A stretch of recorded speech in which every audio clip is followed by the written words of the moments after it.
Thank you so much for doing this. Really appreciate it. I think we're feeding live already. So that's amazing. Yeah, hey, take a seat. Thanks for having me. That's great. Not at all. Well, as you can imagine, I have a lot of questions. I can imagine. There's so much going on at the moment. So I think we will just get right to it, if that's Perfect. okay with you. Absolutely. So Secretary General, thank you very much for talking to Reuters. If I could begin by asking you how seriously, from a NATO point of view, you view yesterday's incident involving Turkey, the targeting of a NATO member by an Iranian ballistic missile. Well, we clearly condemn it. As you know, NATO air missile defense was able to take it out. So that was very important. It also shows you, I think, clear evidence that we, with a 360-degree approach, we will defend every inch of NATO territory. Our military are constantly on it. But of course, this was serious and absolutely condemnable. Can you share any more details about the incident? Do you know what the target was, the intended target was, and who exactly fired the missile? I'm afraid I cannot do that in this open interview, but it was clearly a serious incident. And how big is the risk that an incident like this draws all of NATO into the conflict, that Iran or one of its proxies attacks a NATO ally, that ally invokes Article 5, and NATO suddenly then is at war with Iran? Well, Article 5, I think, is not in order here. Nobody's talking about Article 5. And the most important thing is that our adversaries have seen yesterday that NATO is so strong and so vigilant, and even more vigilant, if possible, since Saturday, because of the situation, of course, in the Middle East. So they see and know and sense that our military are on this. But just to follow up on that question of the risk that this conflict poses, you've obviously praised President Trump. You think that what he's doing is correct, he and the Israelis. But by the same token, it is a major conflict on NATO's doorstep. What risks does it pose for the alliance, and what steps are you taking to mitigate those? But let's also think about the risks if the president would not have done this. We know that Iran was close to getting his hands on a nuclear capability, a missile capability, which would be a threat not only to the Middle East and of course to Israel, and potentially it would be life-threatening to Israel, but also a threat to Europe. I've seen in my own country where members of the Iranian diaspora were constantly under threat from the regime in Tehran. So in that sense, I think, and I see this widespread in Europe and with allies, that we support the president in taking out that capability, as the Americans were able to do, and they're working on that, as we know. But of course, there are always downsides in the sense that you have to be sure that you defend every inch of NATO territory, as we are doing. Do you have a clear idea of the US and Israel's desired end state here? Because obviously we've seen with other conflicts in the region, they resulted in instability that posed security risks for Europe. So do you have a clear idea of the end state here, and how sure can you be that it won't pose new security risks for Europe? Well, obviously we are in the early stages of this campaign. We are now day 4, day 5 since last Saturday, and it will be difficult to assess exactly how this will end in the coming weeks. But I think there is widespread acknowledgement and agreement that at least we have to be sure that going forward, Iran, this republic, is not able again to pose death threat to its neighbors, to Israel, the Middle East, to Europe, but also through its terrorist activities, exporting chaos, exporting terrorism, basically to the whole world, and particularly again to, of course, the free world, the Western world, and to the Middle East. So that's the minimum I think we all agree upon. But are you confident there is a plan to actually do that? And this is a country of 90 million people. There's talk now of arming the Kurds, a potential civil conflict. I mean, do you see clear ideas of how this is meant to end and how you get to stability? Well, clearly NATO is not itself involved here. NATO allies are providing key enabling support. What we see here is that NATO in that sense is also this power projection platform for the United States. Because without European allies, the US would have found it very difficult to launch this campaign against Iran, because we see, you've heard the German Chancellor in the Oval Office and so many others making sure that the US can make use of these key enablers. But we are, other than that, not directly involved. So, but from my conversations with senior American military and political leaders, it's my absolute sense that they know what they are doing. And how do you assess the role, if any, of Russia in this conflict? Obviously, Russia and Iran have had a close relationship in recent years. Do you see Russia directly helping Iran in this conflict? Well, I think what we know is that Iran was one of the key supporters of the Russian war effort against Ukraine, totally unprovoked. This crazy war which started in 2014 and then the full-scale invasion in February 2022. But what we also see now is that Ukraine is already for some weeks being able to recapture territory which the Russians got their hands on before. So that is really good news. We know that the Ukrainians are posing extreme losses on the Russians month in, month out. Many times more than the Russians lost in Afghanistan in the 1980s. The numbers are staggeringly high. And now the Ukrainians are making their knowledge of drone technology and anti-drone technology available to the United States, to our friends and partners in the Middle East. So it is also Ukraine stepping up. And I'm not sure that Russia is very happy about that. And Russia will not be very happy about the fact that Iran will find it very difficult to keep on supporting Russia, as it is so busy now to handle from their side this campaign, and clearly unsuccessful, which is good news. Right, but there is obviously a potential downside for Ukraine in all of this. Demand for air defence, which is already very high. As you know, it's a struggle to get what Ukraine has been asking for already. Now you have countries across the Middle East depleting stocks in terms of their air defence, probably wanting a lot more than they've had in the past. Can NATO do anything about that to make sure that Ukraine does not lose out on military support as a result of this conflict? What I'm sensing and hearing from my conversations with many leaders in Europe, in the United States, Canada, is an approach where we say it has to be end-end. It is end, make sure that as allies we enable what the Americans are doing in the Middle East, in Iran, against Iran, and not Iran, I should say, but the regime, because this is not, I think, a fight with Iran or the Iranian people, it is with the regime.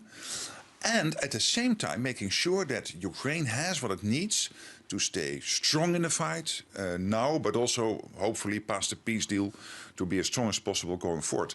Therefore, the fact that Ukraine is now exporting, making available to allies, friends, partners, its impressive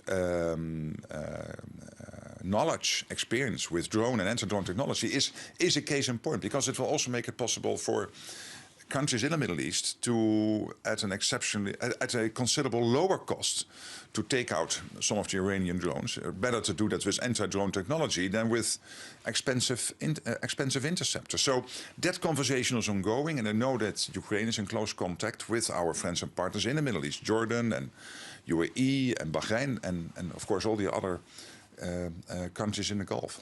Right, but there is a finite amount of this stuff. It was already in short supply. I mean, do you need to take some kind of dramatic steps or initiative, perhaps with industry, to say you're going to have to ramp up much more and much more quickly than you thought?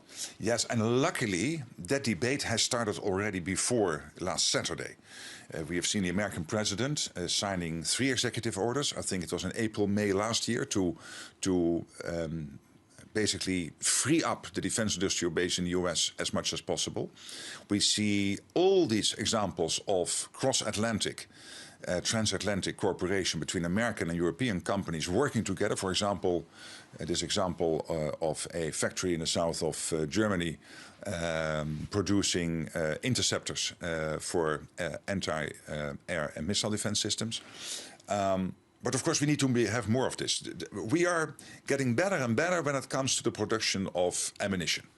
That has been 6-fold now compared to only a couple of years ago. Also because we needed this, Ukraine needed it because of the war effort against Russia. But we have to replicate what we are doing with ammunition when it comes to the other big ticket items, and then figuring in the latest technologies, the latest insights.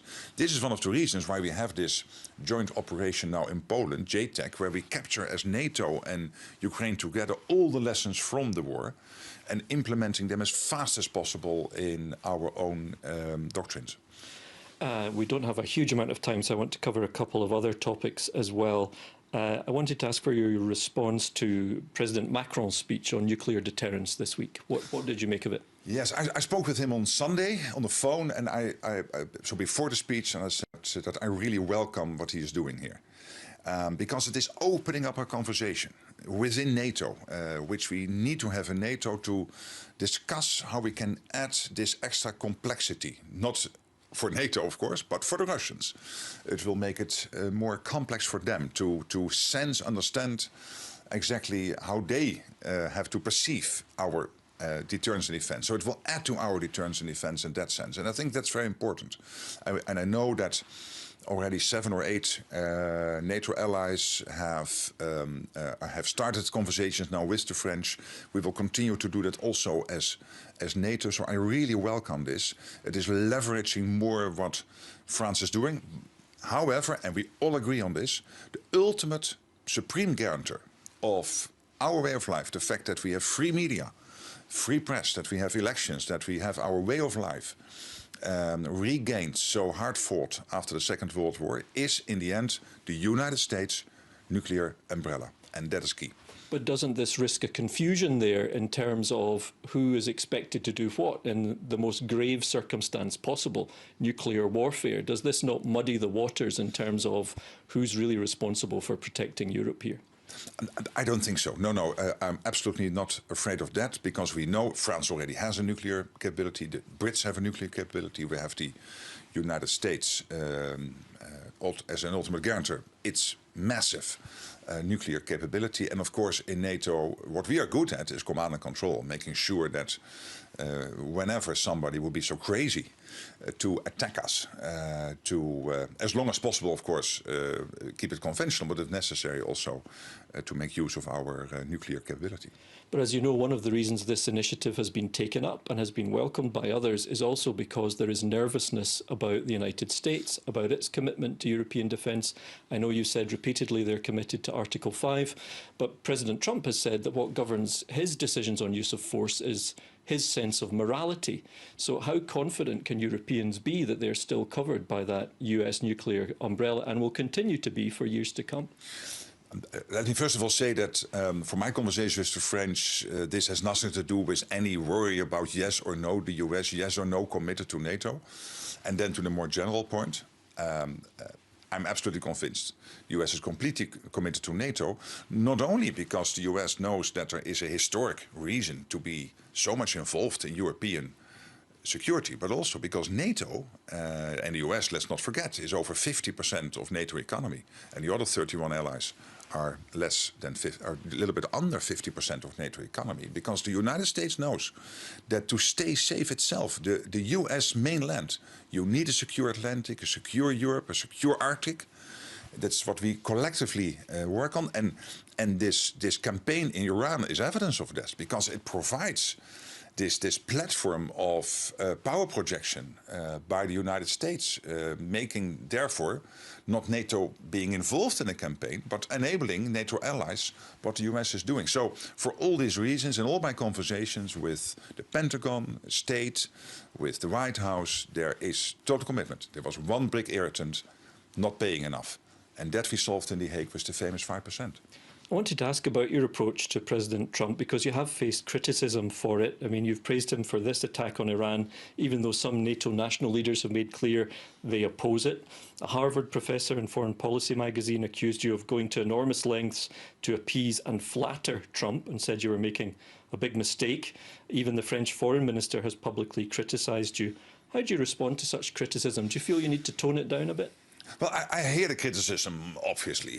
I'm not deaf. But I do believe that the American president, the United States being the most powerful and most quintessential ally within the alliance, if the president of that country is able to get the whole of NATO at 2% last year, you remember at the start of last year, big economies like Spain, Belgium, Canada, Italy were not on 2%, smaller ones like Slovenia and others.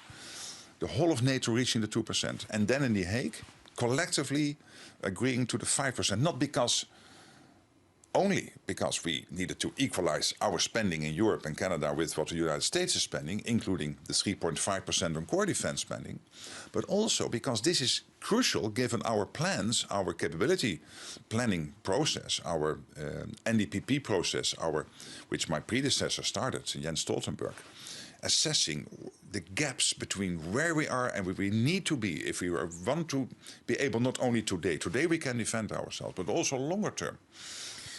Also for that reason we needed at 5%, but I would doubt it. Without President Trump we would have reached it. We would have reached it. And then him now taking this decisive action to take out this capability of Iran to pose a threat as an exporter of terrorism and chaos to the Middle East, to Europe, to the world.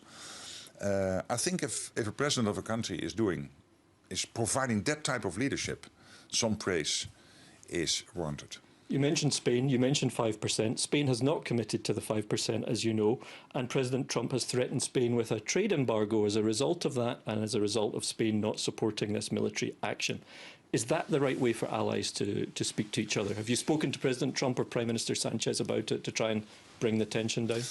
Let me first of all say that Spain also signed the summit declaration. I think that the discussion with Spain is that they are saying we accept the capability targets, but we believe we can do it at a lower amount of spending. And I told them you can't, and practice will show. But you committing to the capability targets, in the end, I'm sure they will see that they need to spend what is necessary. Let me also praise Spain, because Spain is deployed all over NATO territory. They have their troops are part of many forward land forces, many initiatives, many NATO missions. I really want to commend them for that. There is as we speak, a Patriot system in Turkey, defending key American interests in Turkey. And is there already for 10 years, protecting this key US interest. And yes, there are also discussions on this, but this is an alliance of democracies. What I'm seeing in Europe is widespread support for what the American president is doing. Also enabling what he is doing, not becoming party to it, but enabling what the US is doing. And you will always have differences. Then, of course, to your question itself, as you know, when there are debates between allies, I always try to stay a bit muted and therefore being able, if necessary, to help a bit. Thank you very much, Secretary General. Thank you very much. Thank you.